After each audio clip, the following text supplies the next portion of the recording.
Vodiyda bo'la turib, hali hech kim qo'l urib ko'rmagan ishga qo'l urganimizdan xabaringiz bor-a? Parvozingni boshla, baxtli qil oila. So'z IELTS'dan o'qituvchilar Farg'ona viloyatida birinchi bo'lgani uchun biz unga Monza avtomobilini topshirdik. Ha. To'g'ri eshitdingiz.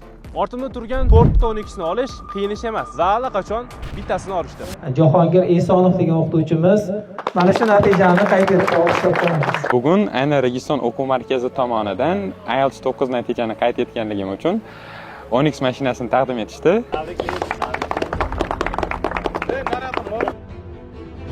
Bu e'lon Registon oilasi uchun va Registonda ishlamoqchi bo'lgan barcha uchun. Registonda ishlab IELTSdan 9 ballni qo'lga kiriting va yangi 12 sohibi bo'ling. Registon har bir xodimining yutuqlarini munosib taqdirlab kelgan va taqdirlashda davom etadi. Agar siz o'z kasbingizning professionali bo'lsangiz, mehnatingiz haqiqiy qadrlanadigan joyda ishlang va biz sizni Registonda kutamiz.